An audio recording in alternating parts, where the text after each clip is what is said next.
ศาสตร์ก่อนทำผลกรรมใดไว้ชาตินี้รับผลกรรมนั้นคือมาว่านนี่เขาเห็นหยังไว้มื้อนี้เขาก็ได้รับสิ่งที่เขาเห็นไว้นั่นแหละชาติหน้ารับผลกรรมใดชาตินี้ทำผลกรรมนั้นแต่หูจังซี่แล้วจังได๋มันมีศาสตร์หน้าเฮ็ดหยังเนาะอันบ่ก็ในเมื่อบ่สิ้นสุดกรรมคือจิตเจตนาเด้จิตเจตนาเป็นตัวกรรมเป็นตัวคิดเป็นตัวนึกเป็นตัวก่อสร้างอารมณ์ความรู้สึกเมื่ออารมณ์ความรู้สึกที่เราสร้างไว้ตายในขณะที่ในความรู้สึกนั้นเกิดแบบใดอารมณ์นั้นความรู้สึกนั้นพบมันก็เกิดคือว่าชาตินี้ในขณะนี้นี่กำลังโมโหให้คนนั้นคนนี้อยู่นี่พอตอนนี้ก็ใจขาดพบมันสร้างไว้ก่อนท่านได้ตายก็ใจบ่พอตาใจขาดปุ๊บจิตออกจากร่างปุ๊บไปละไปตามอารมณ์ความรู้สึกนั่นแหละคือชาติหน้ารับผลกรรมนั้นเราจะบาลาบาน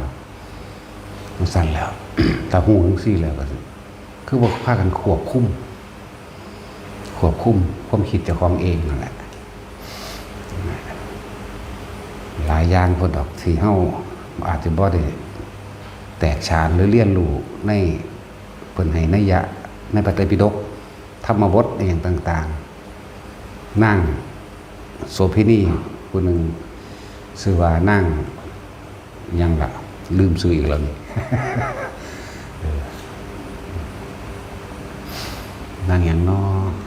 ลืมชื่อแล้วครับมันมีหลายคนปวดแต่พอจำไว้ว่าหาคนกับพอแห้งก่อนละเขาเอิ้นนั่งแพทย์สยายิงแพทย์สยาอากาศีนะอากาศีคนละคนนั่งอัฏฐกาสีก็มีแพทย์สยาก็มีวิมลาก็มีศิริมาก็แมนอัมพปาลีก็มีแต่นั่งแพทย์สยาก็ชื่อว่าอัฏฐกาสีก็สิแมนนี่ดอกชื่อนั้นที่จริงชื่อของเราบ่ได้ชื่อไว้จังซั่นดอกก่อนที่สิเป็นโสเภณีก็คือ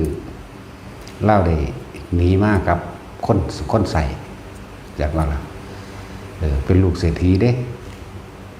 พ่อแม่หักแพงหลายบ่เห็นผู้ใดไปยุ่งกับไผเลยมีแต่คนใส่ผู้เดียวผู้ชายนั่นที่สิได้เข้าไปทำความสะอาดตรงนั้นตรงนี้ก็เลยแอบเอากันจันพ่อแม่ว่าได้หนีไปอยู่เมืองอื่นปันผัวตายที่ผัวตายคนพวกเจ้านายทั้งหลายแย่งกันสิขาตีลั่นฟันแทงกันแย่งกันเขาก็เลยยกให้เป็นโสเภณีขายตัวในเมืองนั้นแหละแต่ว่าค่าตัวมันแพงภาษีที่เขาเก็บได้ในเมืองนั้นเมื่อนั้นต้องจ่ายครึ่งหนึ่งเขาเลยเอ่ยว่าอัฏฐกาสีนั่นแหละอัฏฐก็คือเงินนั่นแหละเงินอัด เงินเสียภาษีครึ่งหนึ่งของเมืองจังสิได้นอนน้ำเล่านั่นแหละหลายอันหลายอย่างผ่านมาเลยแต่ว่าบุพกรรมอันหนึ่งที่เหตุให้เราเปลี่ยนชื่อใหม่เป็นแพทย์สยาในสมัยศาสตร์ที่แล้วหลังจากได้บวชเป็นภิกษุณีมานำกันกับหมู่แต่ว่าหมู่กันเป็นพระอรหันต์บวชน้ำกันเป็นภิกษุณีในสมัยของพระพุทธเจ้ากัสสปะอิจฉาเขากาวตูใส่ลายสารพัดต่างๆนานาโดยเฉพาะคำบอกว่านั่งแพทย์สยายิงแพทย์สยายิงแพทย์สยายิงม่านยายิงเจ้าเล่ห์คำว่าแพทย์สยาเลยติดมาเลยนะนั่นแหละจนได้รับค่าจ้างรางวัลหลายประชาชนชาวเมืองนั้นก็เลยเอิ้นยิงแพทย์สยาเขาไม่ได้ว่าโสเภณีเขาเอิ้นยิงแพทย์สยาเพราะว่าเราสิเจ้าเดมันยาเรียกค่าเงินที่มาจ้างกับนอนกับเราหลายอย่างหลายโพดเขาเลยเอิ้นยิงแพทย์สยา แต่ว่าก็ได้เมื่อได้ฟังธรรมของพระพุทธเจ้าโดยอาศัยภาษาลีบุตรไปแสดงให้ฟัง อาศัยภาษาลิบุตรไปแสดงธรรมให้ฟังก็เลยเกิดได้บรรลุธรรมนั่นแหละอาจจะเป็นโสดาบันที่แรกบรรลุโสดาบันก่อนพุทธเจ้ารู้แต่ว่าก็มีการยังแย่งชิงกันอยู่แย่งหญิงแพทย์สยาอันนี้พุทธเจ้ารู้แล้วก็เลยทรงทูตมาบวชให้เลยทูเตนะอุปสัมปทาบวชโดยอาศัยทูตแต่ว่าเป็นคำบอกของพุทธเจ้าผู้นี้เป็นพระพุทธเจ้าบวชให้แต่ว่าอาศัยทูตเข้าใจบ่ล่ะพุทธเจ้าบวชภิกษุณีนี่ก็มีที่บวชจากพุทธเจ้าก็มีพระนางพระเจ้าบดีเห็นบ่นางพิมพาแล้วก็นางอนีเด้ดังนั้นก็เจ้ามีภิกษุณีแล้วก็บวชกันเองกับหมู่สงฆ์บวชทั้งสงฆ์สองฝ่ายได้ภิกษุณีไปสิก็มีตะกี้แหละว่าตาเดี๋ยวนี้มันบ่มีแล้วล่ะมันบ่ครบองค์บวชจากภิกษุสงฆ์ภิกษุณีสงฆ์กับภิกษุสงฆ์บวชสองฝ่ายตะกี้แต่นางแพทย์สยานี่ได้บวชตรงจากพระพุทธเจ้าแต่ว่าอาศัยคนอื่นมาบวชให้เรื่องบาทูเตนะทูเตหมายถึงบาทูตผู้นำข่าวสารมาบอกมากล่าวว่าเธอจงเป็นภิกขุณีเถิดทำอันเรากล่าวดีแล้วนะแล้วก็เลยได้เอาผ้าเหลืองมาห่มไว้แล้วเขาก็เลยเศร้าแย่งกันอยากว่าล่ะหลังจากนั้นก็กลับไปเมืองสาวัตถีหมดละแต่ฝึกหัดปฏิบัติตัวเองกับบรรลุอรหันต์นั่นแต่ฉันว่าชาติก่อนทำกรรมใดไว้อยากว่าล่ะชาตินี้รับผลกรรมนั้นแต่ที่จริงนี่คือแค่เศษกรรมมันเด้หลังจากตายในศาสตร์ที่เป็นภิกษุณีแล้วลงนรกจากบ่ล่ะต้องนรก1 พุทธันดรเอาหน่อยเร็วหรือซา1 พุทธันดรหมายถึงระยะช่วงของศาสนาของพระพุทธเจ้ากัสสปะกับพระโคดมช่วงนี้สิบ่มีพระพุทธเจ้าใช่ป่ะเอิ้น1 พุทธันดรจากพระพุทธเจ้าองค์หนึ่งสู่พระพุทธเจ้าองค์หนึ่งเรียกว่า1 พุทธันดรโอ้โดนอยู่เด้อน้องไปตกเล่นๆมันรู้จัก2-3 ล้านปีนี่เนาะนรกโดยความอิจฉาริษยาของเราเองที่สุดท้ายแต่ว่าเราก็เรียกว่ากลับใจได้ขอขมาในตอนที่ตายอยู่นั่นแหละมันเลยพ้นได้ง่ายแน่บัดสิตายเลยก้าวค่ำขอขมากับภิกษุณีที่เป็นหมู่กันแหละเพราะภิกษุณีองค์นั้นเพิ่นเป็นคนมีกิริยามารยาทวาจาอันเป็นที่รักเว้ามวนแล้วก็เทศบอกหมู่พวกมันดีแต่ว่าเพิ่นอิจฉาเลยหาแต่ว่าเขานั่นเป็นคนเจ้าเล่ห์มั่นยาเป็นหญิงแพทย์สยาว่าให้เขาต้องสั่นสุดท้ายแล้วเวลาเราตายแล้วก็กล่าวคำขอขมาอยู่ขอขมากับสร้างได้ไปคือเก่าเด้นรกจังสั่นแล้วเพราะพวกนั้นเป็นอรหันต์หรอกอย่างหนึ่งใช่ป่ะล่ะตกนรกอยู่1 พุทธันดรนี่แหละชาตินี้ก็จะมาเกิดด้วยผลกรรมที่เจ้าของเฮ็ดไว้ตะกี้ก็เป็นคนมักให้ท่านให้นั้นให้นี้เยอะดอกก็เลยมาเป็นลูกเศรษฐีแต่ว่าโดยชะตาเคยทำกันไว้ ก็เลยได้มาเอากับคนใส่เอากับทาสว่าเอากับทาสอุ้ยอย่าเว้ากันดูหลายต่อสู้กูก็เสียนึงกูเว้าไปนำใหม่ได้บาดนี้ตอนนั้นไล่บ่ได้ก็บ่ต้องไล่ตัวใดมันเป็นจังซั่นล่ะเว้ากันอุ้มบิมนั่นแหละสุดท้ายเราก็มาบรรลุอยู่หรอกกรรมอันใดที่เฮาได้กระทำไว้แล้วก็เกิดอารมณ์ไว้แล้วมันทับกันไว้เข้าใจบ่นี่มันสิใส่เป็นระดับเด้ที่บอกว่าพวกเฮาบ่ฮู้ได้เวลาเฮาคิดเวลาเฮามีอารมณ์ความรู้สึกพอใจมั่งไม่พอใจมั่งพอใจมั่งไม่พอใจมั่งมันทับกันไว้ทับกันเป็นสั้นไว้เห็นไหมมันบ่ได้สูญหายเด้สิบอกให้เด้อมันเลยกลายเป็นอนุสัยหรือกลายเป็นจิตใต้สำนึก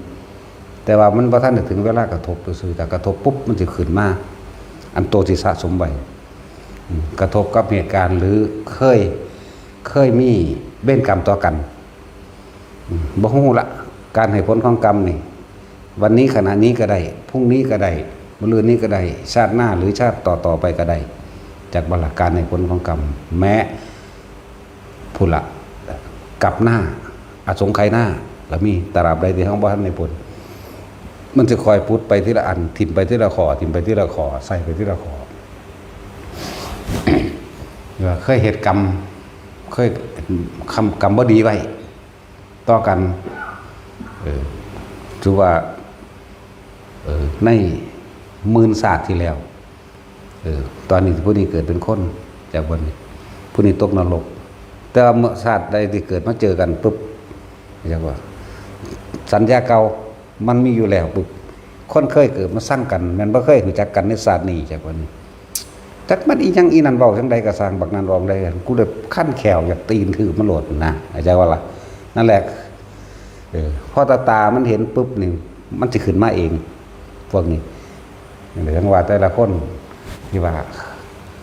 เห็นปุ๊บสร้างเลยมีบ่มีทั้งที่บ่เคยเห็นกันนั่นว่าล่ะมักเลยมีบ่ก็มีพอใจกันเลยถูกใจกันเลยก็มี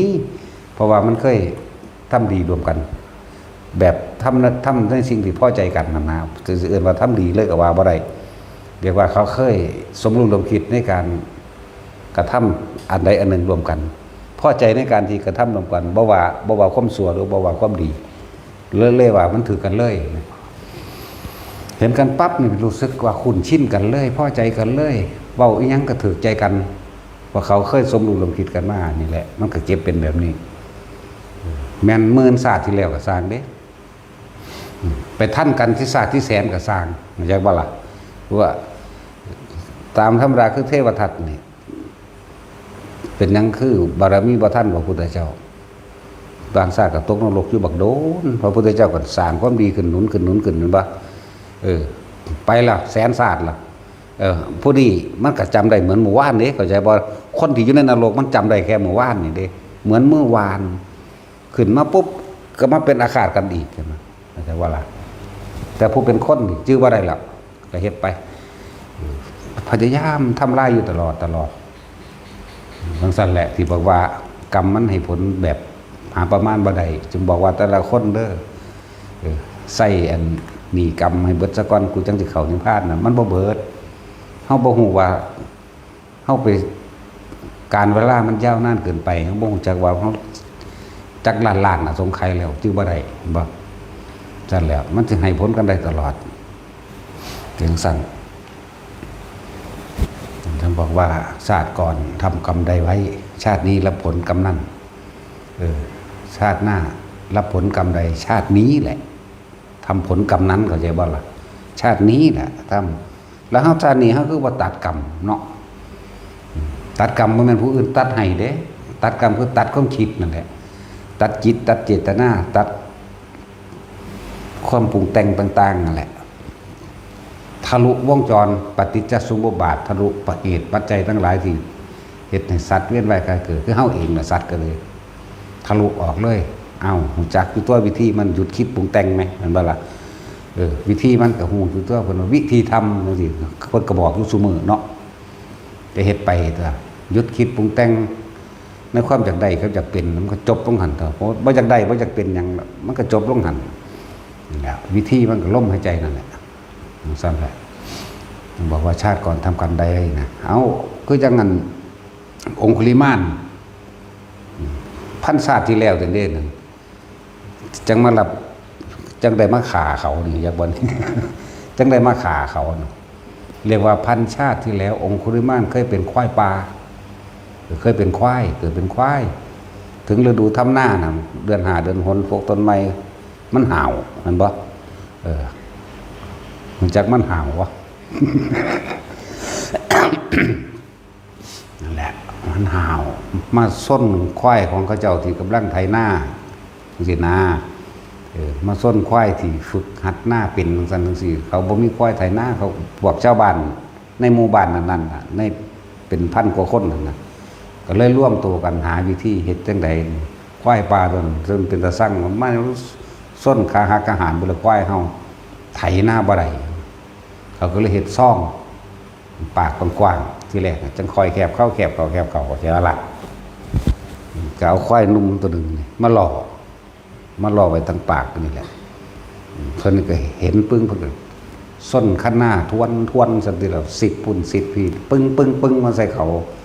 ก็ดึงควายตัวนั้นลบออกหนี้ไปทางนอกเขาก็ปิดคอกไว้บัดนี้เขาก็โห่เพิ่นก็ไล่แคบเขาก็เลยไปอยู่หม่องแคบๆติดๆนี่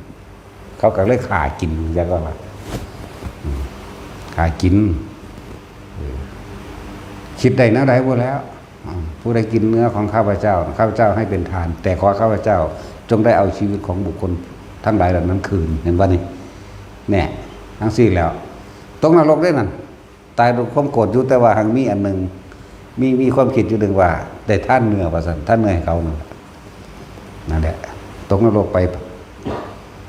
เป็นพันคนเด้บ่ซั่นสิว่าพันศาสตร์หรือพันปีที่แล้วบ่ตกนรกไปเป็นพันปีนรกนี่นาตอนชาติมาท่านกันนี่จังมาเกิดเป็นองคุลิมานนี่เห็นนะแต่ว่าเว้ามันแม่นสมัยนี้บ่แม่นสมัยของพระพุทธเจ้ากากุหรอกเป็นสมัยของพระพุทธเจ้าโกนากัมนัสสะในสมัยที่เป็นควายนั่นแหละมันมาท่านกันอีกพวกนี้ก็เกิดเป็นคนชาวบ้านนั่นแหละสุดท้ายแล้วก็น้ำขาเอาจนได้เห็นบ่เดี๋ยวว่าการให้ผลของกรรมโอ้โหมันตั้งหลายอย่างหลายแบบเนาะให้ผลตอนนี้สามัญจะผลคือให้ผลปัจจุบันเหมือนบ่ล่ะแล้วก็ให้ชาติหน้าหรือชาติต่อไปมันประจบจึงบอกว่าเฮาเฮ็ดอีหยังไว้ก็สร้างที่มันก็เกิดเป็นอารมณ์แล้วเฮ็ดจังได๋เฮาสิเฮ็ดแบบอารมณ์เป็นกลางใดเนาะเป็นอุเบกขาไหมเฮ็ดจังได๋มันสิเป็นอุเบกขาได้ให้ว่างแบบนั้นถึงพยายามหาวิธีตัดกรรมโดยการไม่มีจิตเจตนาในการคิดทำร้ายเบียดเบียนไผไม่มีจิตเจตนา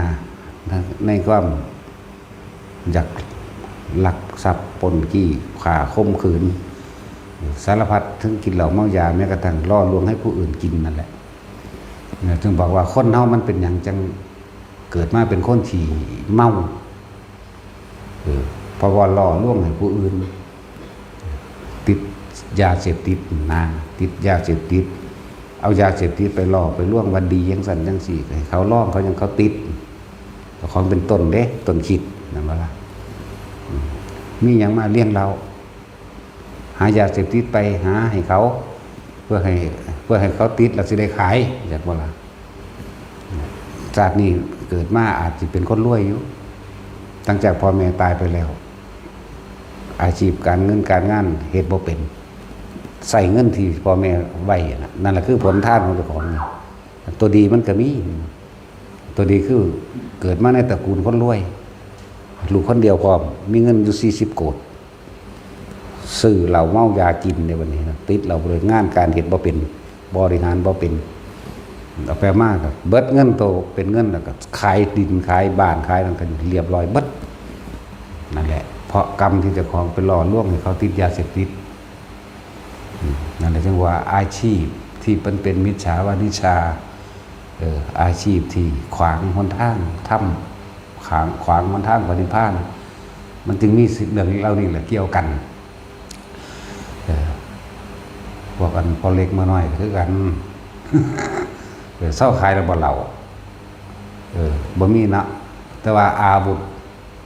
ยางสติกล็อตสุดท้ายแล้วมันบ่เครื่องมือจับสัตว์เครื่องมือประหารก็เป็นอาวุธได้นั่นยางสติกกันอาวุธสามารถทำลายผู้อื่นเสียชีวิตได้อาจจะบ่เสียชีวิตและทรัพย์สินได้ก็บ่แม่นแต่ว่าคนเด้บ่สัตว์พร้อมเด้มันยิ่งขีนฆ่ากระต่ายเด้ล่ะเนาะยิ่งขี่กระปอมยิ่งนกกระต่ายได้ล่ะยิ่งห้างนกห้างหนูนั่นเลยทรัพย์สินมันก็เลยเห็นป่ะบ่ว่าแต่คนเด้เว้ยยิ่งคนเขาจังๆกระตายคือกันเด้จัดสติกนี่ก็ดียิ่งตายเขาก็เสียชีวิตทรัพย์สินบ่ล่ะก็เสียทรัพย์สินในตาเขาแหละว่าอาชีพที่บ่อยากเห็นพากันเฮ็ดเลิกซะมันก็พอซ้ำนั่นแหละหาแนวอื่นมันก็หากินไปซ้ำตายเสมอกันนะไผก็ดีค้ามนุษย์เห็นป่ะสัตว์เนี่ยที่หนึ่งเพราะว่าจะเอาเขาไปตัดปอดตัดห หัวใจยังขายกระชังแล้วก็ตั้งรอร่วมไปขายตัวเนี่ยคือนั่งอภปาลีนี่รอร่วมคนไปขายตัวเด้กำเก่าเล่านะบังคับข่มเหงเขาเด้อัมภปาลีมันกระเจียวเนื่องโดยทั้งนี้ทั้งที่มันมีอยู่ตั้ง10โสเภณีนี่แหละแต่ว่าชื่อเอาที่ดังๆแน่ ดังๆแน่ปนนี่นั่นแหละเกี่ยวกับการบังมันสอนกันหลายอันเห็นป่ะมันสอนกันหลายอันเด้นี่เลยเรื่องของกรรมมันจึงเพิ่นจึงบ่ค่อยอยากอธิบายหยังมากเพิ่นบ่ค่อยอธิบายหรอกเพิ่นว่าเป็นอจินไตยเรื่องของกรรมเรื่องของโลกินดา อัจฉริยะใสของพระพุทธเจ้าจังซี่คนได้ฌานจะอธิบายพ่อให้พวกเข้าใจเข้ามาหยุดคิดตัดจิตเจตนาตัดกรรมคือตัดจิตเจตนาในการคิดเรื่องนั้นเรื่องนี้นั่นเองมีผู้ใดแก่ให้ไผได้นอกจากตัวเขาเองบ่มีผู้ใดตัดได้นอกจากตัวเขาเองเข้าใจบ่ล่ะตัดก็ตัดคิดนั่นแหละบ่แม่นโดยวิธีหยังดอกว่าสุดท้ายมันก็จะมาได้ฆ่ากันอันคือจังพระองคุลิมานจังซี่หรือโสเภณีทั้งห้าหรือ10คนนั่นล่ะชื่อซื้อเขาเจ้าบ่ได้มันหลาย ชื่อซื้อบ่ได้ซื้อจริงๆก็อย่างหนึ่งซื้อโดยฉายาก็อย่างหนึ่งเด้แล้ว มันก็เลยอยากสับสนกับมันหลายโพดซื้อเป็นหมื่นๆพุ่นเนาะซื้อคนไหมก็เลยว่าหญิงคนหนึ่งซะ หรือชายคนหนึ่งซะในเรื่องเล่าต่างๆที่บอกเรื่องกรรมในการกระทำและการรับผลของกรรมอย่างไรเฮาว่าวิธีแก้มันตัดมันก็คือการหยุดจิตเจตนาเองจิแปลว่าจิตกับผู้รู้กับจิตอันเดียวกันทุกคนมันมีความรู้สึกเบิดนั่นแหละนะจะที่เพิ่มเติมขึ้นมาให้เกิดคนความรู้สึกเก่าเอิ่นว่าสัญญาเวทนาสัญญาสังขารวิญญาณรวมแล้วก็คือความรู้สึกอันเดียวนี่แหละเข้าใจบ่ดิแต่ขึ้นอยู่กับการกระทบขึ้นอยู่กับการเห็นการได้ยินการได้กลิ่นสัมผัสทางกายเข้าใจบ่ดิจริงๆตัวเดียวกันเด้จะไปเรียงลำดับตัวหนังสือเด้องค์ใดหลักมันไปถามทำไมเขาไม่เอาสัญญาขึ้นก่อนนะ มันเป็นอันเดียวกันมันเหนียวแน่นอยู่ในนี่คือร่างกายเฮานี่แหละคืออันแท็กซี่ซั่นจะได้อันเป็นแท็กซี่ครับว่านั่นคือหูนั่นคือจมูกนั่นคือตานั่นคือผมนั่นคือปากนั่นคือมือนั่นคือขารวมแล้วว่าแท็กซี่ชื่อว่าแท็กซี่เห็นว่าซั่นมันคันว่าอีกว่าร่างกายคือว่าสิได้ร่างกายนั้นคือว่าคือแขนคือขาคือมือคือนิ้วตีนเล็บตีนอยู่เนาะซั่นแหละมันร่วมกันเลยเด้อเวทนาก็คือความรู้สึกพอใจกับบ่พอใจมันก็ร่วมไปในสัญญานั่นแหละอย่างว่าล่ะเพิ่นอนุโลมและปฏิโลมร่วมแล้วก็คือเป็นก้อนทุกข์เดียวกันก้อนถ้ำเดียวกันก้อนเดียวกัน กลมๆเดียวกันบ่ว่าเวทนาสัญญาสังขารวิญญาณมันแล้วไปแยกศัพท์เพิ่นแยกให้เกิดความละเอียดสะดวกเวทนาสัญก็คือความรู้สึกที่พอใจหรือบ่พอใจสัญญาก็คือจำความรู้สึกนั่นแหละเข้าใจว่าล่ะ สังขารคือความคิดก็ออกจากความรู้สึกหรือสัญญาตัวมันบ่ซั่นมันยังคิดเป็นวิญญาณก็รับรู้ต่างๆอันตาอันหูอันจมูกอันลิ้นอันกายรับมาเข้าสู่ใจเลยเอิ้นสัญญาก็ว่าความรู้สึกก็ว่าเดียวกันสรุปแล้วเวทนาเพิ่นเอิ้นน้ำไหมเอิ้นน้ำเป็นความรู้สึกเนาะเป็นตัวใดเอาความรู้สึกแต่ว่าเรื่องความรู้สึกมันเป็นโตจังใดล่ะก็มันอาศัยคิดถึงบุคคลที่รักมีความรู้สึกห่วงมันบ่กังวลกับเขามันบ่นั่นแล้วบุคคลที่เกลียดก็มีความรู้สึกไม่พอใจอยากทำร้ายเขาก็อาศัยการกระทบกระทั่งทั้งตาทั้งหูนี่ล่ะแต่คนที่สั่งก็เขาเว้ามาเขาย่องคนที่เฮาสั่งเนาะแล้วแม่นบ่ล่ะมันคนเรื่องไหนเอามันคนเรื่องบ่พอใจกันขึ้นมาเพื่อสิคัดงานมันบ่รู้ว่าขาเขาย่องคนที่เฮาพอใจเขาคนที่เฮาหักเนาะตื้มให้เขาเด้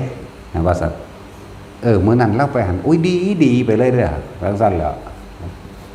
ย่องเอาแล้วคนที่เจ้าของพอใจ คนที่เขาสร้างบ่เอาได้บัดนี้ คนที่เจ้าของสร้างนั่นแหละสัญญาเก่าๆเรื่องเก่าๆพูดขึ้นมาเอามาเป็นเหตุผลขัดงานมันบ่ล่ะนั่นแหละถ้าอยากจะหยุดก็หยุดจิตเจตนานั่นเองจิตคือจิตเจตเจหมายถึงเจตนาคือการคิดนี่เองคิดอยังตั้งใจเด้จากว่าล่ะมันจังก่อเกิดอารมณ์ได้ก็ต้องอาศัยรูปร่างลักษณะตาท่านของบุคคลสัตว์สิ่งของนั่นแหละมันเลยมาถึงนิพพานว่าล่ะจิเจรุนิไอ้ว่านี่นิหมายถึงนิพพานมังสัตจิตมันก็อยู่ของมันรู้ของมันสัญญาของมันกระทำเมื่อบ่มีการคิดถึงเอียงเลยเวทนาเกิดได้บ่ก็บ่ได้เลื่อนว่าสัญญาเบตยิตานิโรธหยุดความคิดปรุงแต่งจากเรื่องเก่าๆนั่นว่าความจำได้หมายรู้อารมณ์ความรู้สึกเก่าๆเมื่อบ่คิดแล้วเวทนาพอใจบ่พอใจอารมณ์เกิดบ่ได้มันก็ดับความคิดเลยตัวมันก็ดับเย็นนิพพานก็เลยว่าสัญญาเวทยิตะนิโรธบ่ต้องไปใส่คำว่าสมาบัติดอกอยากว่าล่ะเดี๋ยวจะไปกันใหญ่อีกเดี๋ยวก็เถียงกันเรื่องหลักการต้องอนาคามีเท่านั้นอรหันต์เท่านั้นเนาะโอ้ยเห็นเลยโสดาจะค้นเถอะค่ะให้มันเอาเถนาสู้มือนี่ก็เลยคือเขาเถียงกันคารวะบรรลุอรหันต์ไม่ตายมันไม่โหดร้ายกันเป็นอรหันต์เราจังพากันบาเนาะสั่นตัวเข้าถึงจุดนั้นกล้าตัดมือเจ้าของออกแล้วอรหัตตะเด้คำศัพท์เดิมมันว่ามันหันเด้หันจากมันมาตั้งใดมันเพี้ยนซื่อๆเด้พระอรหัตเด้เป็นผู้วางมือจากบาปกล้าตัดมือตัดแขนเจ้าของออกแล้วนั่นว่าสั้นแล้วการตัดมือเจ้าของออกได้มันก็ตัดได้ทุกอย่างนั่นว่าพวกเฮ้าว่าวิธีก็บอกอยู่แล้วสั่งสมกำลังให้จิตมันตั้งมั่นไปมากๆเมื่อมันตั้งมั่นมันมีกำลังมากเพียงพอมันก็คอยรู้คอยเห็นไปในความคิดเจ้าของเองเด้ว่าให้เห็นนักอื่นได้เห็นความคิดเจ้าของเห็นนี่เป็นมันตาเห็นเด้ เห็นโดยความรู้สึกนั่นแหละเห็นเอามึงไปละนอนี่กลับมานั่นแหละเพราะนั่นก็เป็นทุกข์มากๆก็เพราะความคิดนั่นแหละมันคิดเพราะว่ามันอยากได้แบบอารมณ์ที่อยากให้มันเป็นนะบ่สัญญาเก่าๆบ่คือเฮาอยากได้บ้านเฮามีรูปแบบไว้แล้วเด้บ่แท็กซี่มึงในประเทศไทยบ่มีรูปแบบ แต่ว่ามึงไปเปิดหนังสือเห็นในหนังสือในหยังในโทรศัพท์มันบ่อยากได้แบบนี้เห็นบ่ล่ะทั้งซี่แล้วทั้งที่บ่เห็นอันตัวจริงมันก็ดี หาเงินได้บ่นี่มันบ่หาเงินเพื่อสิได้บ้านแบบนี้นั่นก็จะได้แบบนี้อยู่ใส่แบบนี้ก็อยู่ในที่จำมากนั่นแหละนั่นบ่ล่ะนั่นสัญญานั่นเองนี่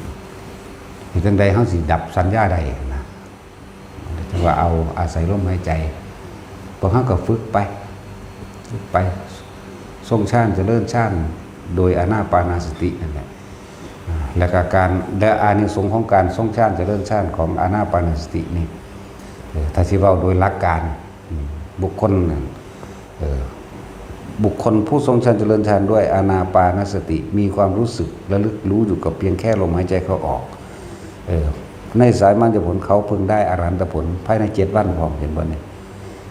อย่างกลาง7 เดือนอย่างช้า7 ปีนี่อย่างช้าได้นี่ถึงกระนั้นผู้ทำให้บ่อยผู้ทำให้มากเขาพึงได้อรหันตผลในขณะที่สิ้นใจตายจังใดจะบ่นี่ตายจังใดพอดีเลยกับใจขาดพร้อมกันกับได้อรหันต์ไปเลยถึงกระนั้นอีกยังมีอีกเด้ถ้าเขาไม่ได้อรหันต์ผลในขณะที่สิ้นใจเขาเพิ่งได้เข้าสู่อนาคามีบ้าเป็นเหตุเอาได้บ้านี่มันบ้าสั่งอวิหาอัตตปาสุทสาทุสสีอากานิตกาเรียกว่าสุทธาวาส5 ชั้นอวิหาเข้าสู่อุปหัจจะปรินิพพานีได้อรหันต์ในขณะที่ยังไม่สิ้นอายุของสันอวิหาสุทธาวาสนั่นบาลักนะอุปหัจจะอันตราปนิพพายีอุปหัจจะปริยะอุทังคโตโสก็ว่าไป โอ้ยจักสิเว้าไปหยังดอกว่าพอซ้ำนี่นึงนี่ซึ่งเหลึงอยู่นี่ต่อให้ฮอดพระหมู่นี้นั่งอยู่นี่ก็ได้บ่จักปานนี้ดอกเนาะ จังซั่นแล้ว แหละเฮาเอาปัจจุบันซะบ่ต้องอธิบายไปก็ได้ดอกขนาดนั้นพยายามทำปัจจุบันรู้จักว่าปัจจุบันคือหยังสติคือหยังปัจจุบันคือรู้ลมหายใจเข้าออกสติคือรู้ลมหายใจเข้าออกรู้จักว่านี่หรือคือปัจจุบันนี่คือสตินี่คือสมาธิพร้อมนี่คือจิตที่เป็นหนึ่งนี่คือคำว่าจิตตั้งมั่นมั่งอันเดียวกันเบิดแหละเบามานี่ก็ได้มีความรู้สึกอยู่ในลมหายใจเข้าออกมีอาการปิติพร้อมหรือว่าทรงชั้นเจริญชั้นหรืออานาปานสติแล้วจากบันแต่ว่าอานาปานสติมันสิได้แปลไปอีกแล้วลมเย็นบือมีพวกหูดังนี่ไหมเข่าออกดีมันบ่เข่าบ่ออกเด้มันเย็นไม่หันแหละมันบ่เข่าบ่ออกไม่ใช่ว่าอันสำนวนโอหารเว้าซื่อได้ว่าเขาออกจริงๆมันเย็นอยู่นี่แหละแต่เรารู้สึกว่าเขาออกมันจะเย็นอยู่ในนี่แหละสำหรับผู้จะได้ล่มเลยต่อมามันของชำนาญกับไปอีกมันบ่ได้คิดถึงล่มแต่ว่ามันบ่คิดถึงหยังเลย อาการปิติสิเกิดขึ้นอยู่กลางหน้าผากเราเลยยางงอกๆไปเป็นลมนั่นแหละเป็นชั้นที่สองนะเดี๋ยวอานิสงส์มันมีบัดนี้อานิสงส์เรียกว่าผลพลอยได้ไปเดี๋ยวบัดนี้จักบ่ได้ที่แรกอานิสงส์ตรงก่อนเนาะอานิสงส์ตรงคือได้อรหันต์7 วันมั่ง7 เดือนมั่ง7 ปีมั่งและใจขาดมั่งและบ่ได้อรหันต์แต่ว่าขึ้นสู่อนาคามีเดี๋ยวบัดนี้นี่ของตรงมันบัดนี้เอาของผลพลอยได้เข้าใจบ่นี่อานิสงส์คือผลพลอยได้บุคคลที่เป็นโรคค่อยๆหายจากโรคและบุคคลที่ยังไม่เป็นโรคแบบนี้สมมติว่าสิเป็นโรค30 ปี40 ปี50 ปีจังจะเป็นโรคนั้นโรคนี้โรคมะเร็งโรคเบาหวานแต่ว่าอานิสงส์ตัวนี้เมื่อทำชาติเจริญชาติทำให้เกิดขึ้นแล้วดิบุญมันเกิดความสงบมันเกิดภายในใจเจ้าของเองบุญมันเกิดเรื่องม่านทั้งหลายหรือเจ้ากรรมนายเวรเทวดาอินพรหมม่านย่อมหยักทั้งหลายกระสังบ่อาจสามารถมาเห็นยังเฮาได้เด้ว่าบุญตัวนี้สมบัติตัวนี้ก็เรียกว่าสมาบัติกับสมบัตินั่นแหละสมบัติอันเกิดจากการทำสมาธิอันเกิดจากการทรงชั้นเจริญชั้นนี้จะเป็นดุจดังว่าเกาะหุ่มเข้าไว้ในหนึ่งว่าของเจ้าของเองนะหุ่มไว้ในว่าหนึ่งเป็นกลมๆแม้นวันหนึ่งเฮาเฮ็ดวันละครั้ง2 ครั้งก็จังอาจจะว่านี่แม้ชั่วขณะลัดข้อมือเดียวเราก็กล่าวว่าเป็นผู้ไม่ห่างจากฌานเด้ลัดข้อมือเดียวแต่ต้องนิ่งเลยจริงๆในชั่วขณะหนึ่งเลยจัง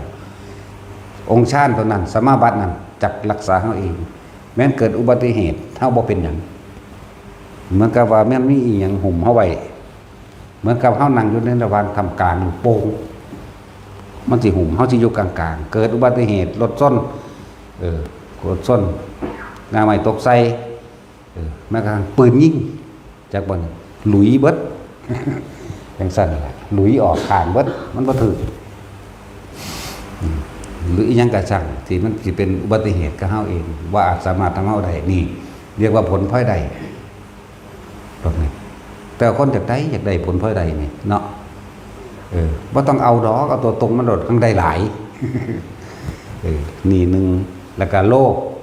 ที่ว่าจะเป็น30 ปีค่อยเป็น40 50 60ค่อยเป็นบ่เป็นเพราะว่าหยังบุญคือความสงบอันเกิดขึ้นแล้วกายเกิดกลายเป็นเฮามีสมบัติอันนี้แล้วอาจจะชดใช้หรืออุทิศบุญให้แด่สรรพสัตว์ทั้งหลายเจ้ากรรมนายเวรก็จังเริ่มต้นคือจังหวะนั่นแหละมีมารดาบิดาทั้งหมดมั่งญาติทั้งหมดมั่งเจ้ากรรมนายเวรทั้งหมดมั่งตลอดทั้งสรรพสัตว์ทั้งหลายไม่มีที่สุดไม่มีประมาณที่พวกเฮาเอาอาศัยเขามากินมาอยู่นั่นแหละเมื่อเขาได้มันก็เกิดเป็นอโหสิกรรมกันเองจากว่ามันเลยบ่เป็นโลกคนฝึกแต่น้อยบ่ค่อยเป็นดอกจักว่าฝึกไว้แต่น้อยๆนั่นแหละมาฝึกตอนมันเป็นแล้วส่วนมากเนาะบางคนฝึกแล้วก็ขึ้นเมื่อ บ่ต่อเด้ละยายนครสวรรค์แล้วตายแล้วบ่เนาะตัดสินยายจอยเห็นไหมพูดละลากมาตะพูดแหละว่าคำจังซี่แหละ เติบโซเตเสว่าคำพูดกลับไปเนี่ยเราไปลากมาโอ้เราอยู่โดนเติบอยู่ได้3-4 เดือนอยู่เด้เราเศร้าเราเมื่อตายแล้วผู้ป่านเนี่ยพอเห็นมาก ยันตายแล้วล่ะ จะช่อยดอกใหญ่นั่นเศร้าหรือเมื่อไหมไปสู่ต่ออย่างว่าไปสู่กิเลส นั่นสั่นแหละ นั่นแหละบางคนก็เศร้า บางคนก็ทุเลาลง หรือยืดอายุออกไปเพื่อให้เฮาสั่งสมบุญกุศลบารมีตัวนี้เกิดขึ้นให้เฮาสั่งสมเอาตัวนี้นั่นแหละแต่ผลเพราะใดพอดีแล้วครับสิตอบคำถามนั่ทราบมันคิดออกแต่ที่ว่าเวลาคนนั้นอยู่เมืองนอกเขาถามเขาทรงชาติเป็นแล้วล่ะเขาว่าเขาทรงเป็นเด้เป็นจริงบ่เป็นจริงไม่รู้ล่ะแต่ว่าเขาว่ามาเขาว่าเขาเป็นเวลาอันสิเหตุตอนหนึ่งจังใดพอเขาประกอบอาชีพการงาน แล้วก็ทำธุรกิจถ้าเฮาสามารถทรงชาติได้แล้วหรือเอาอาการปิติที่มันเกิดขึ้นระหว่างหน้าผากนึกเลยเราจะให้ส่วนบุญกับใครเราจะให้คือเบาร่วมโลดเด้อฟังเด้อเนี่ยจะยืนอยู่ก็ช่างนั่งอยู่ก็ตามเมื่อรู้ลมหายใจเข้าออกและอาการปิติเกิดขึ้นหรือบางคนที่ปิติเกิดขึ้นเลยคืออุณาโลมเกิดกลางหน้าผากเลยเนี่ยอุณาโลมเขานี่นวงขึ้นนิ่มๆนวงนึบเย็นลึกๆขึ้นให้นึกถึงใบหน้าของคนนั้นที่เราจะขอผลทานบุญกุศลกรรมดีที่ข้าเจ้ากระทำมาทั้งหมดนี้จงถึงแด่ท่านผู้นี้ทางหัวจักซื้อก็บอกซื้อออกไปซื้อไปเลยเรียกว่าให้โดยตรงอุทิศตรงให้ตรงถ้าว่าจักซื้อกับท่านผู้นี้หรือจะให้โดยส่วนร่วมมารดาบิดาของข้าเจ้าทั้งหมดญาติของข้าเจ้าทั้งหมดเจ้ากรรมนายเวรทั้งหมดตลอดทั้งสรรพสัตว์ทั้งหลายไม่มีที่สุดไม่มีประมาณทุกมูลบรรดามีนึกออกระหว่างกลางหน้าผากเขาเลยแต่ว่าล่ะหรือคนที่สิไปติดต่อการงานในระหว่างร้านค้าห้างร้านบริษัทที่เฮาอยู่บ้านเฮาพี่เมื่อนี้จักไปติดต่องานกับบริษัทนี้เฮาจำชื่อบริษัทมันหรือเฮาจำสถานที่ได้ใช่ว่านึกเลยแต่ว่าจะเริ่มคำว่านวงขึ้นกลางหน้าผากก่อนเด้ฟังไปเด้อนวงเกินแล้วมันจะลืมตาและหลับตาก็ได้ทั้งนั้นขอพระท่านบุญสนความดีที่ข้าเราทำนี้จงถึงแด่ภูมิเทวดาลูกเทวดาที่อาศัยณสถานที่แห่งนั้นแห่งที่จะของที่ไปติดต่องานนั่นแหละจะว่าอะไรหรือพวกนักเรียนที่ไปสอบพวกจบแล้วที่ไปสอบก็ให้มาฝึกเอาเหตุเอาเด้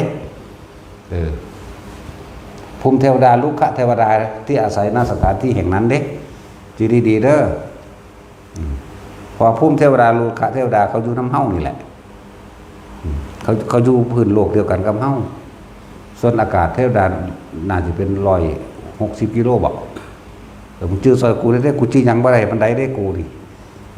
คัดกูได้กูด่าเลยเด้ ประมาณนั้นภูมิเทวดาลูกเทวดาอยู่น้ำเฮ้าเมื่อเขาได้รับสินบนจากเฮ้าอย่างวันนี้อุทิศส่วนบุญอันเกิดจากการภาวนาเฮ้าเองบุญตัวนี้มันมีอานิสงส์ใหญ่กว่ากันก็ผลธาตุอีกก็ธาตุอีกเด้บุญนั้นเกิดจากความสงบนี่อุทิศไปณสถานที่นั้นๆที่เราจะไปติดต่อขอผลทานบุญกุศลกรรมดีที่ให้เราทำมาตั้งแต่อดีตจนถึงปัจจุบันณขณะนี้จงถึงแด่บริษัทนี้ตลอดทั้งภูมิเทวดาลูกเทวดาที่อาศัยอยู่ในสถานที่แห่งนี้บริษัทนี้นะโรงเรียนนี้โรงพยาบาลนี้ก็ว่าไปนั่นแหละนึกเข้าไปอย่าลืมว่าต้องมีความรู้สึกนวงขึ้นระหว่างกลางหน้าผากก่อนเอาอีกแล้วเดี๋ยวเคยถามแล้วตรงนี้ได้ไหมอีกล่ะ นวงอยู่หัวก็ได้นิ่มนวงอยู่หัวก็ได้หมุนเย็นหัวก็ได้และท่ามกลางระหว่างกลางอกก็ได้นึกเลยนึกไปเลยนั่นแหละถ้าให้เฉพาะเจ้าจงบุคคลที่เรารู้จักกันนึกหนาเขาเลยออกชื่อก็ได้ไม่ออกก็ได้ถ้าเป็นบริษัทที่เราจักไปติดต่อการงานการเงิน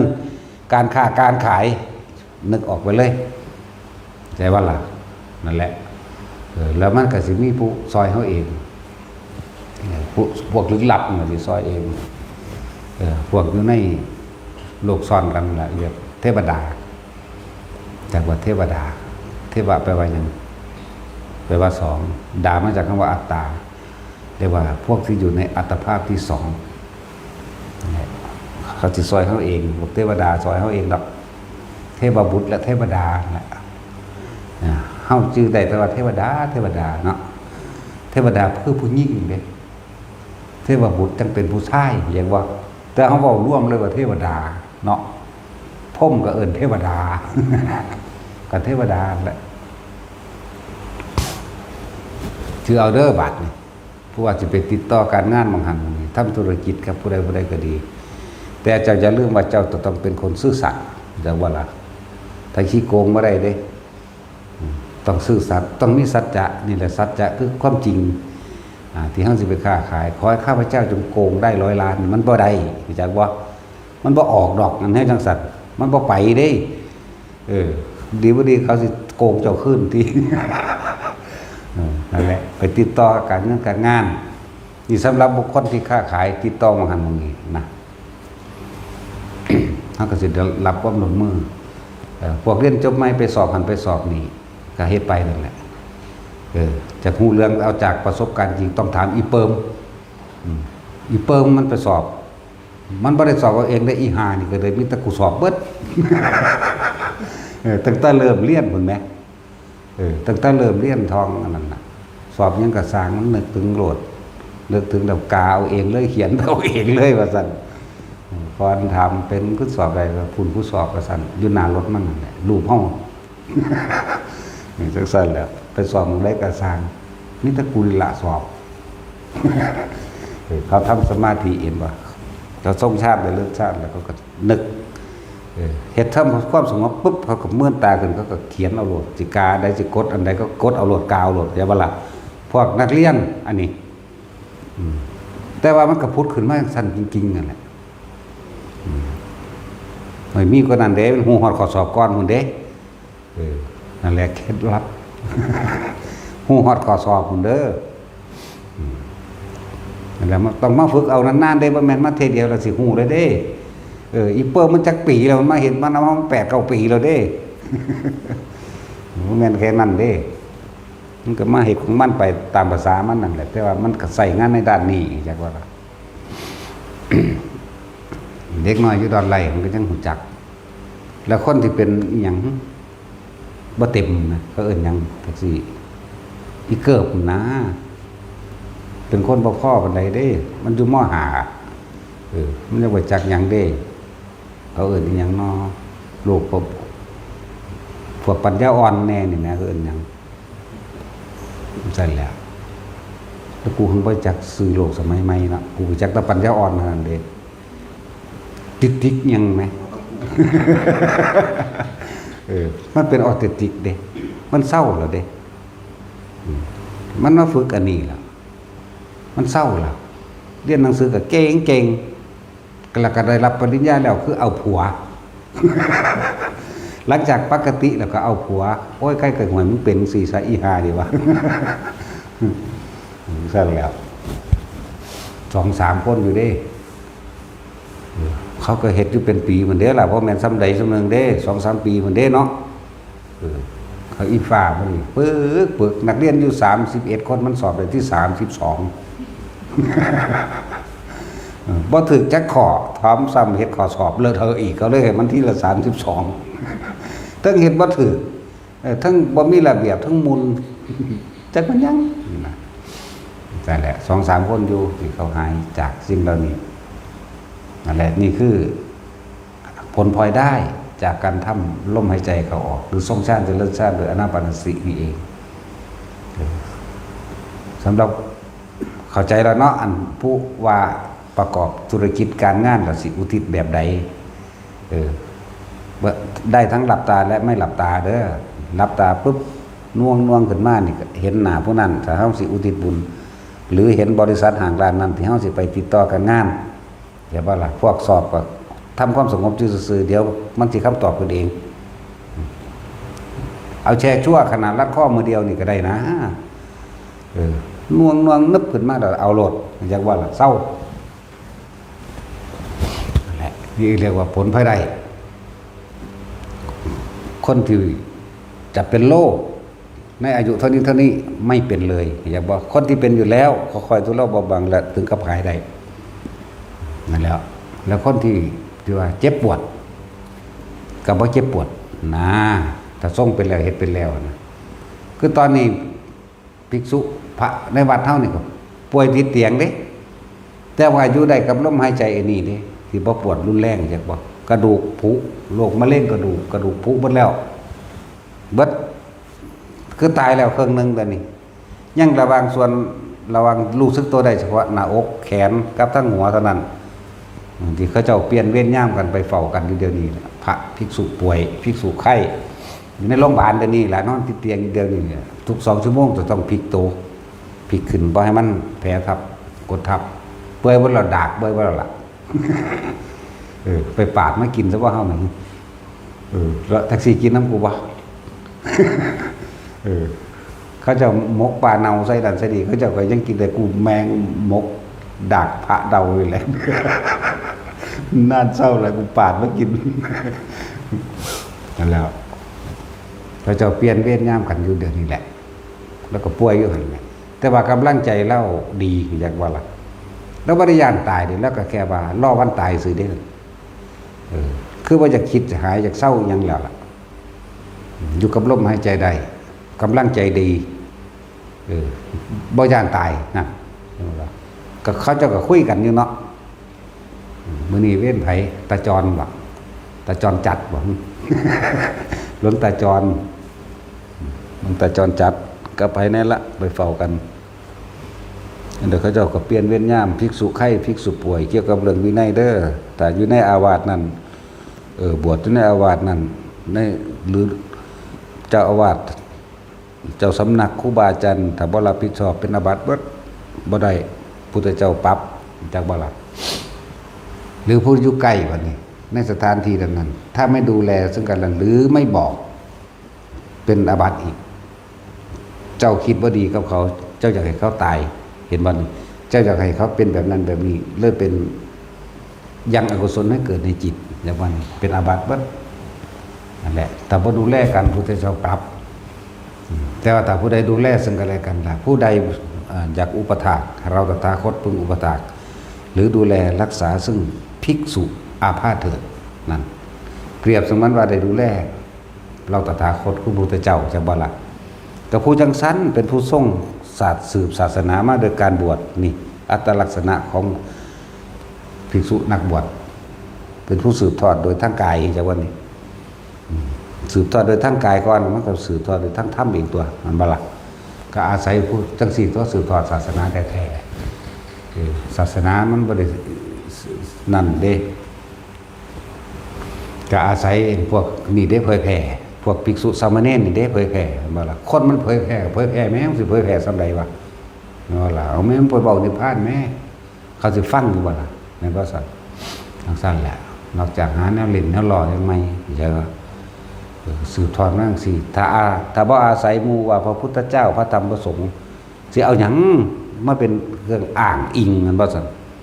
มันเป็นแนวอ้างอิงได้บอกไปตั้งแต่ของนั่นล่ะนั่นแหละเพื่อจะอุปถากดูแลอุปถากพระพุทธเจ้าก็ดูแลอุปถากหมู่สงฆ์นั่นแหละเพราะว่าสงฆ์น่ะเป็นผู้สืบทอดคำสอนพระพุทธเจ้าเป็นผู้ทรงคำสอนพระพุทธเจ้าโดยอัตลักษณะก็คือโกนหัวห่มผ้ากาสายะเหมือนกันถ้าบ่มีพวกนี้เอาคำสอนมาสอนสิไปเอาไผสิสืบให้ซะแต่บ่มีเขาก็ได้เอาพุทธธรรมสงฆ์ถ้าบ่มีพระสงฆ์จะเอาหยังมาอ่านผู้ใดอยากดังก็เฮ็ดข้าวพระบ่ดีเนาะดังเลย แต่ว่าเจ้าจะโชคร้ายในขั้นต่อไปเด้สิบอกให้นั่นแหละเฮ็ดข้าวตัวคนโจมตีเข้าไปแต่ของกันได้ค่ายอดนิยมเนาะนั่นแหละทำกรรมอันใดไว้ย่อมได้รับผลของกรรมนั้นสืบไปชาตินี้ทำกรรมใดไว้ชาติหน้าก็รับผลของกรรมนี้ที่ทำกับชาตินี้นั่นแหละนะพระสัตว์ทั้งสั้นแหละไปทั้งใดเขาก็สั่งเขาก็สาบแช่งเขาก็โจมตีนั่นเศษกรรมด้วยนะเพราะทั้งนี้มันโตจริงมันต้นตอของกรรมแท้มันไปใหม่ในเวจีสกรเด้แล้วก็ถูกกลางกัน ทางมรรคผลนิพพานพร้อมเด้บ่ธรรมดาเด้แนวมันนี่แนวเบิ่งตกนั่งแค่ว่าอันแพทย์สยานั่นตกนรก1พุทธันดรมั้ยยิ่งใส่ทรัพย์ร่วงนี่ระวังดีๆโลดที่เฮาเว้าว่าพระนี่เว้าโดยสมมุติไปคนเข้าใจซื่อเด้ส่วนมากมันจะเว้าภิกษุสงฆ์ภิกษุสงฆ์หมู่สงฆ์หมู่ภิกษุเนี่ยที่ว่าบางครั้งหลงปากไปว่าพระภิกษุสงฆ์มีพระก่อนนี่แค่ว่าจังไห้เข้าใจซื่อเจตนาในการเจาะจงทำลายบ่มีเด้แต่ว่าล่ะเฮาจึงสงวนเหลือเกินในส่วนคำว่าพระนี่สงวนมากๆนี่บ่ได้เอาของสูงมาแลกของต่ำเด้มันก็เลิกแต่ภิกษุสงฆ์พระนี่ต้องโสดาบันขึ้นไปเป็นพระ25%ขาดออกจากความเป็นคน 25%พระสกิทาคามีขาดออกจากความเป็นคนอยู่ 50%พระอนาคามี 75%พระอรหันต์บ่มีความเป็นคนเลยบ่เป็นสัตว์พร้อมจักว่าล่ะบ่เป็นสัตว์บ่เป็นบุคคลพร้อมบ่มีหยังเขาเจ้าว่างมือออกจากความอยากได้เป็นแล้วจังว่าชาติก่อนทำกันได้ไว้นี่ชาตินี้ก็รับผลของกรรมนั่นนั่นพระสันไม่แต่จะหูอยู่ตัวว่าชาติหน้าสิรับกรรมใดก็แสดงว่าทำกรรมในชาตินี้เอาไว้ตัวชาติหน้าเนี่ยกูก็บ่เฮ็ดแมงลงไปอย่างเนาะวิธีมันก็คือลมหายใจนี่แหละตัดความคิดออกเลยตัดเรื่อยเรื่อยเขาเลยเกิดความเคยชินเทไปเถอะทำไม่บ่อยทำไม่มากทำเกิดความชินทำเป็นดุจยาเรียกว่าอานาปานสติสัญญาจากมันเป็นของมันเองบ่ได้จับลมมันก็หูลมตะกี้เขาจับเขาคุ้มเห็นไปเห็นมาบ่ได้จับมันก็หูเลยเป็นมันเลยหูเจ้าของหายใจมันเลยหูว่าเจ้าของทำงานนั่นแหละมันเลยหูแบบนั้นแหละเห็นไปสักก้อนจะพึงเอายอดมันเนาะแท็กซี่ฝึกไปเลยสร้างสมไปเลยแม้นบ่ได้ชาตินี้ก็บ่ได้เป็นว่าเฮาก็บ่ได้เสียศาสตร์เกิดตัวมันก็ต่อผลไปข้างหน้าได้แต่คนที่ฝึกอยู่นี่ส่วนมากบ่ค่อยลงต่ำเด้ขึ้นข้างบนเรื่อยๆเด้นี่จากว่านี่เพราะว่าอาศัยการได้ยินได้ฟังและทุกคนที่สวดมนต์มาทำวัดสาธยายทำคำสอนของพระพุทธเจ้านี่บ่ได้สูญเปล่าเด้อถ้าพวกเจ้าให้ขึ้นเทวดาสันใดสันหนึ่งเฮาสิรู้แตกฉานในความหมายมันทั้งเบิดละบาดนี่จักว่าล่ะบางครั้งมีภิกษุผู้ทรงฤทธิ์ไปแสดงธรรมฟังธรรมในหันต่อบรรลุเลยก็มีจักว่าล่ะแม้นไม่มีภิกษุผู้ทรงฤทธิ์แสดงธรรมก็จะเรียกว่าเทวดาสนทนาธรรมกันเองบรรลุก็มีอาจจะว่าล่ะเลื่อนกันไปเรื่อยเด้พวกนี้นั่นแหละแต่ที่มีฤทธิ์เดชมากแล้วนี่ตอนนี้เขาก็ฟังเฮาเด้จากว่าล่ะพอเฮาบ่ได้ให้มันกันก็ขอกระแสเสียงธรรมอันเป็นคำสอนแห่งองค์สมเด็จพระสัมมาสัมพุทธเจ้าเนี่ยที่ข้าพเจ้าแสดงนี้จงดังก้องกันวานไปหาที่สุดที่ประมาณไม่ได้เพื่อยังประโยชน์ให้แด่หมู่เหล่าสรรพสัตว์ทั้งหลายไม่มีที่สุดไม่มีประมาณนี่คือคำที่เขาไหว้พระจำได้เขากว่าของเขาคือจังมานี่แหละเป็นยังคือเป็นโดนๆคือว่าฟ้าวว่าฟังว่าวปุ๊บก็จะว่าละเพราะอธิษฐานจิตตัวนี้กระแสเสียงนี่มันดังออกไปบ่มีที่สุดบ่มีประมาณเลยจากว่าละใช่แล้วเลยหอดแสนโกฏจักรวาลคือไปของมันเอง บุคคลที่เงียหูฟังน้อมโสดเพื่อที่จะฟังมันมีอยู่แล้วฟังไปฟังไรตัวดีค่าปั้วเกิดมากกระไดเหมือนกับเฮาฟังธรรมจักได้ฟังในสิ่งที่ไม่เคยได้ยินได้ฟังแต่สิ่งที่เคยได้ยินได้ฟังอยู่แล้วนี่ไม่เข้าใจก็จะเกิดความเข้าใจแตกฉานไปแต่จะว่าล่ะ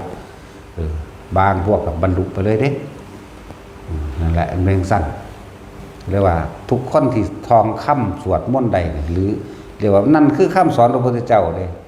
สัจจายะแปลว่าสาธยายธรรมคำสอนของพระพุทธเจ้านั่นเป็นคำสอนพระพุทธเจ้า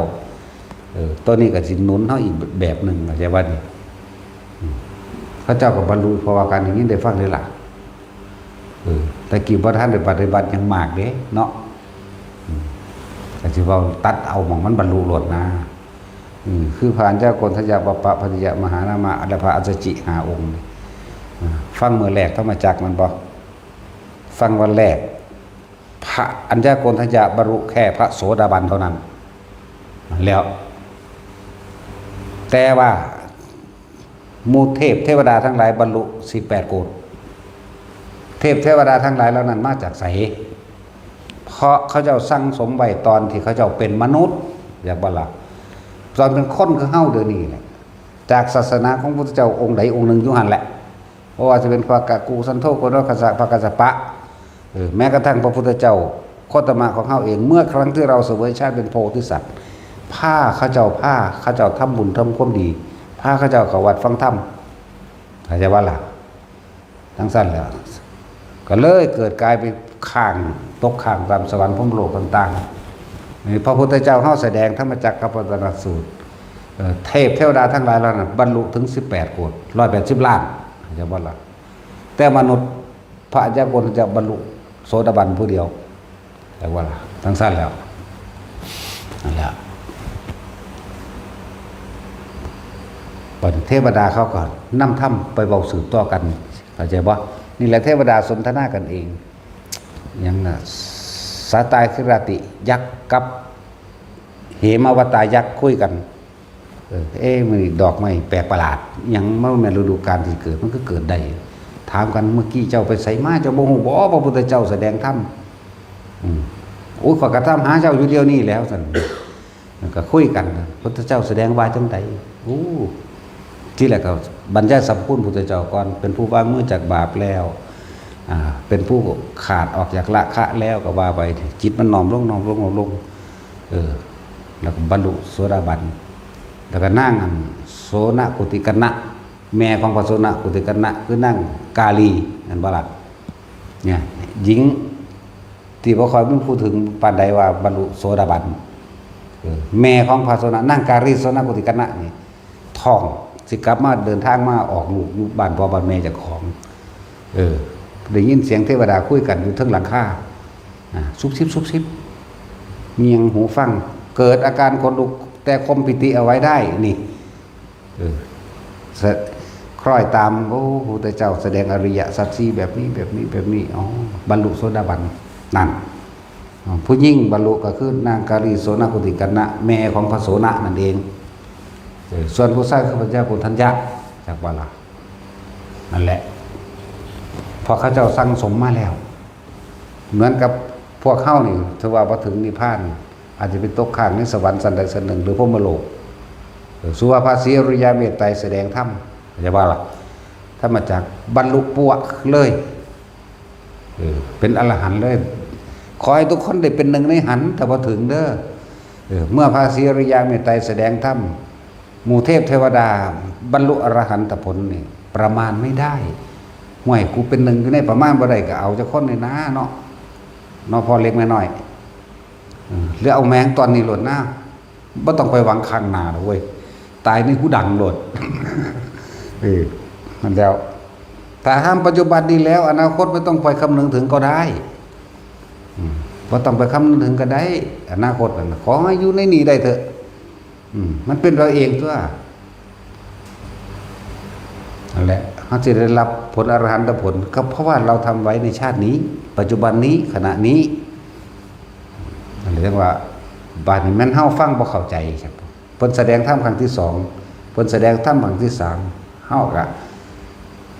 ที่เฮาสั่งสมไว้ในคำธรรมจักรนี่ในอทิตตะนี่ในอนัตตลกระสูตรนี่3สูตรนี่ว่าไปใส่ทุกพระองค์แสดงเบิดเข้าใจว่าล่ะ3สูตรและปฏิจจสมุปบาทแล้วก็เพิ่นก็สิแสดงอานาปานสตินี่คือกันเห็นบ่นี่พระพุทธเจ้าทุกพระองค์เป็นหนึ่งเดียวกันเป็นแสดงธรรมอันเดียวกันแต่ว่าโดยประสบการณ์อาจจะเรียกว่าหมวดปกิณกะหรือโดยปริยายเพิ่นฮู้อุปนิสัยของแต่ละองค์สิเป็นเคยทำบุญทำกรรมมารวมกันกับเพิ่นเรียกว่าทำบุญทำบาปมานำกันนั่นแหละเพิ่นอธิสี่เป็นจุดเอานั่นแหละจึงบ่ได้ยืนยันผูกขาดว่าจะต้องอย่างนี้เท่านั้นอย่างอื่นไม่จริงบ่แม่นเด้เพิ่นสิแสดงตามอุปนิสัยนะ คือว่าพระพุทธเจ้าเฮาแสดงให้พวกข้างข้าว500นั่นนะไปฟังหมู่พระสงฆ์สาธยายธรรมสวดมนต์ไหว้พระเรื่องเกี่ยวกับอายตนะนี่แหละอยากบ่ล่ะยังละลืมแล้วล่ะอายตนะ12อย่างนี้ละอันนี้ละถ้ากันเพลินจักว่าตีนเกาะอยู่ฟ้าผนังตกว่าหัวหม่งโลกดินหินตายซ้ำตายแล้วไปเกิดสุสวรรค์สัตว์ราบดึงไหมนี่คือการได้ยินได้ฟังท่ามขณะตายแต่ว่าเขาเป็นสัตว์เดรัจฉานเขาก็ไปเกิดเป็นเทวดาอยู่สั้นดาวดึงศาสตร์นี้จึงมาเกิดเป็นหมู่ภิกษุ500กันเลย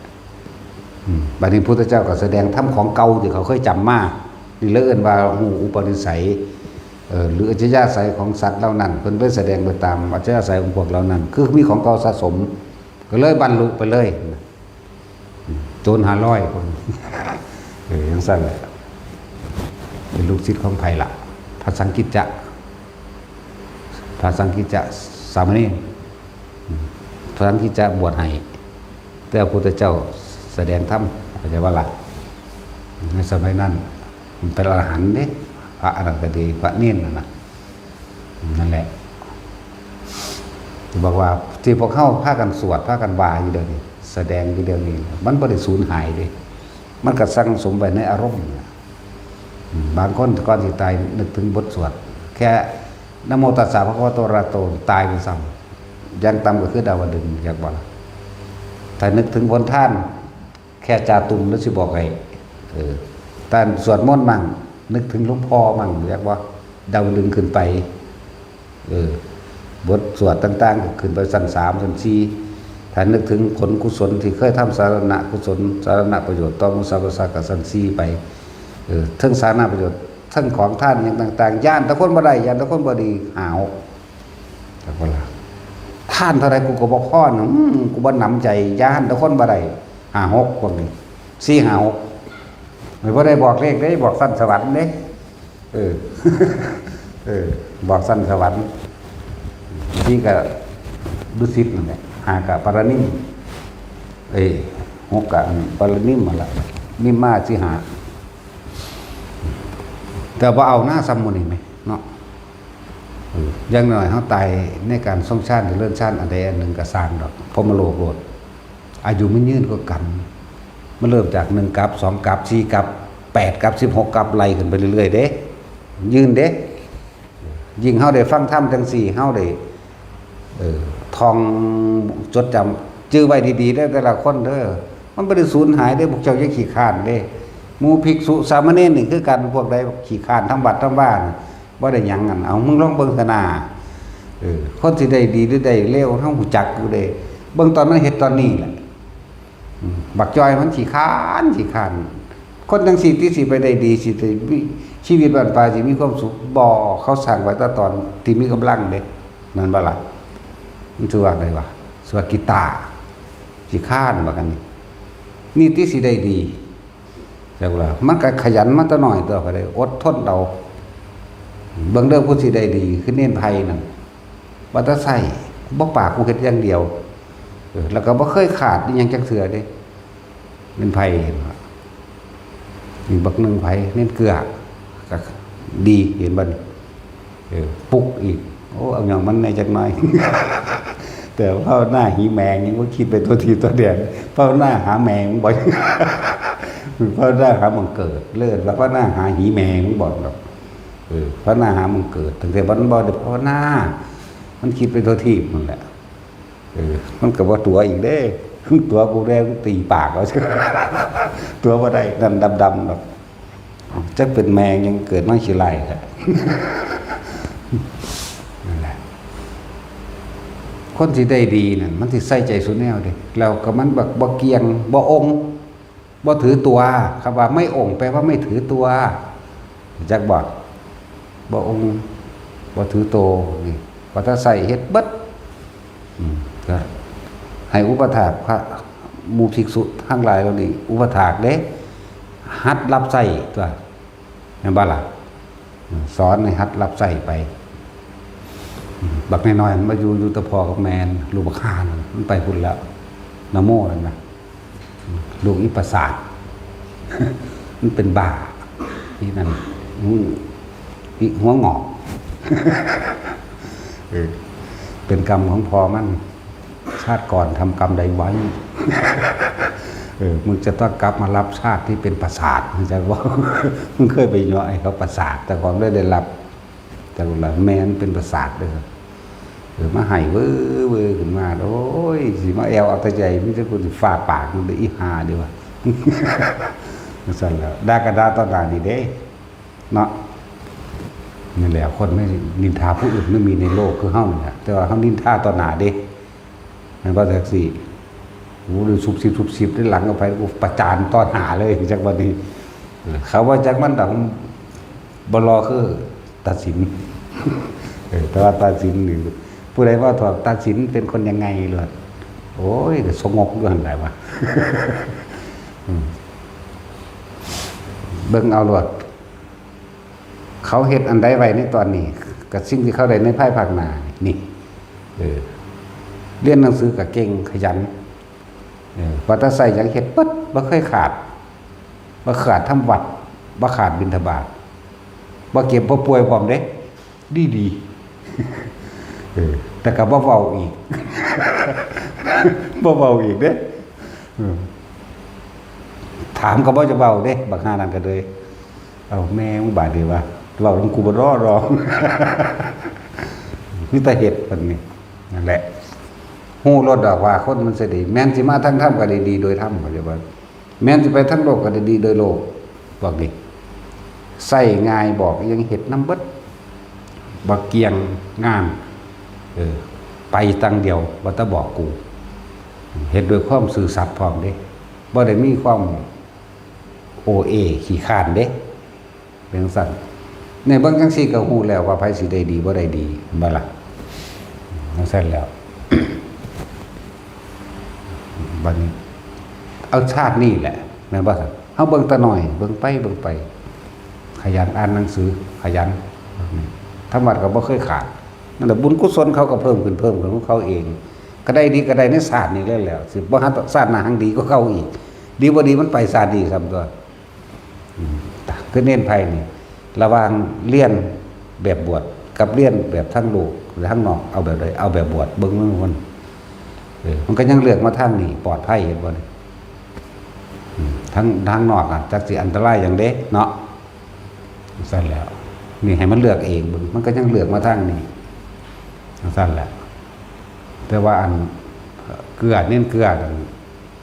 ว่าถ้าบอกมันก็บวชมีตั้งแต่ย้ายมันย้ายค้ำกองทั้งเป็นบาทั้งประสาทน้ำสองอย่าง มาสมบุมาจะว่ามีนี่แต่ไปตัดสินใจโอ้ยมันบ่บวชดอกโอ้ยทั้งเป็นบาทั้งประสาทเนาะ จังซั่นแล้วเป็นนักคูลี่กูจอลูกลี่ลูกล้นหลานที่เขาอนุบาลซื้อยากไปเบิดวัดเอาโลดปาโตควรสิไปรับปริญญา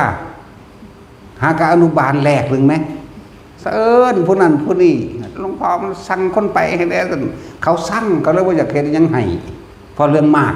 เนาะเป็นซั่นแหละจักแม่นอีหยังตุกจะไปจังซั่นแล้วด้านนี้น้อยฮะก็สิเขาอนุบาลแม่งอยากเบิดบัตรเอาโลดเอิ้นผู้นั้นเอิ้นผู้นี้เขาสั่งเขาบ่ไปให้อยู่จักว่าล่ะ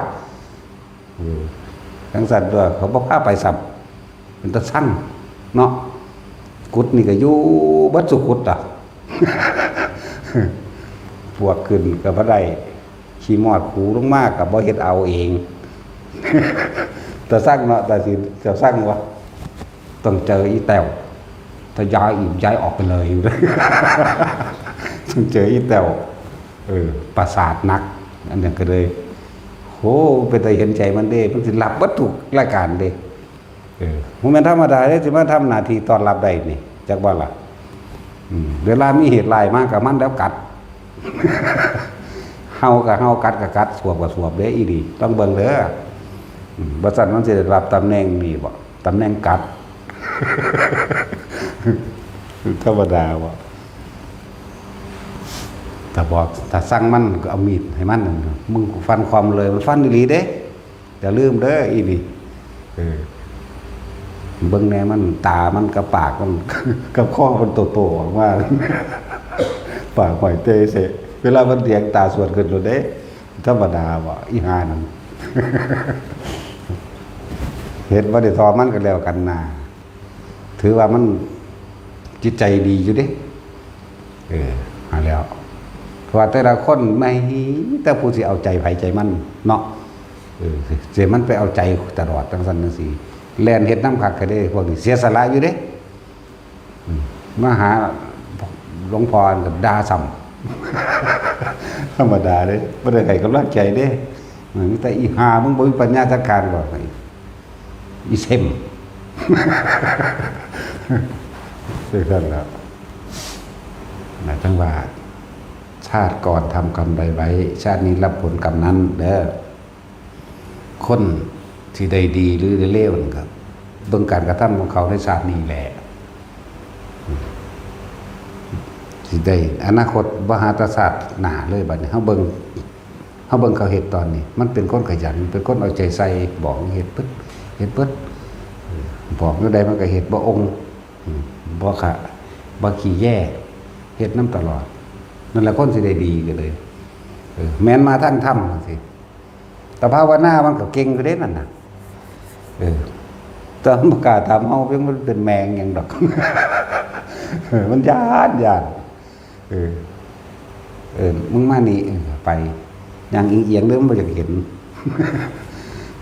แต่ว่าเนี่ยเขาว่าพี่แม่งไปยืนแมงยังหันฟ้าวแลนมาเด้นั่นแหละมันฟังความเห็นบ่ล่ะมันบ่ได้ขัดเด้เราถ้าบอกเฮ็ดเบิดเงินไผเงินเกลือเงินปุกภาวนาบ่สู่เขาดอกเงินปุก ภาวนาหายขี้แหวมยังบ่ดีภาวนาไปหาบังเกิดคิดไปแต่ละอันแต่ละอย่างแต่ละมื้อแต่ละเว้นบอกให้ขึ้นเขาผู้เดียวทั้งจักรยานผีแม่มึงบอก นะโมก็เก่งอยู่เด้มันไปผู้เดียวเป็นมาเด้บ่ยอมดอกแม่นสิได้หน้าอีหานเดือนเสียวมาหาอ่างลูกอีก เจอกันแล้วแต่พรก็อยู่ดีดูงานแล้วพอมันก็เลยพอมันก็รองรับโรคประสาทได้ดีอยู่ดอกพอแม่นเป็นประสาทเนาะสิแม่นอยู่บ่ด่าให้ดอกหน้าบ่กล้าด่ามันเลยกลายเป็นคนเงียบคนนึงเถียงบ่ได้ถ้าเถียงเลยมุนเสียก็ล่ะมันสิแวกขึ้นกับเขาเด้โอ้มันเป็นจังซั่นแต่ว่าจะเกิดมาพบกันพี่พวกเจ้าภาวนามันดีๆเด้อภาวนามันเป็นเด้อดีก็เลยจังสิบ่พออีกขยันซะชาตินี้เนาะอย่าเอามันอีกกูหลับแล้วโลด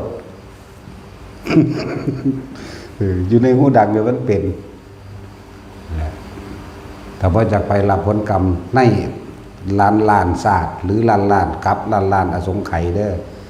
มันบ่ทันได้เบิดกรรมเป็นได้ไผก็ดีเพียงแต่ว่าเฮาทำบุญโดยทานโดยศีลโดยภาวนาของเฮาเนี่ยเป็นเกาะหุ้มไว้บ่ให้ตัวนั้นเข้ามาแทรกได้ซื่อเรียกว่าทำบุญหนีบาปจักบ่ล่ะมันคนละกระเป๋ากันบ่ได้เฮาตกต่ำระวังเด้อเวลามันให้ผลนั่นฉะนั้นเฮาต้องสร้างบุญสร้างกุศลไว้เป็นเกราะป้องกันเจ้าของบุญเป็นที่พึ่งของสรรพสัตว์เด้บาปเป็นที่ทำลายของสรรพสัตว์แต่ว่าถ้าสิเว้าอย่างนึงบาปก็เป็นที่พึ่งของสรรพสัตว์เพราะบาปนั้นตัวเองทำเองใช่บ่ล่ะบุญก็เหมือนกันเป็นการที่พึ่งเหมือนกันที่พึ่งทั้งสองอย่างนั่นแหละแต่ว่าเว้าคือจังเขาให้เกิดกำลังแก่ว่าบุญเป็นที่พึ่งของสรรพสัตว์ทั้งบุญและบาปเราสร้างเองเด้อบ่แม่นผู้อื่นสร้างให้นั่นแหละถ้าบ่อยากมารับผลใดๆทั้งสิ้นทั้งบุญและบาปอยู่กับลมหายใจให้เป็นเอาสวัสดี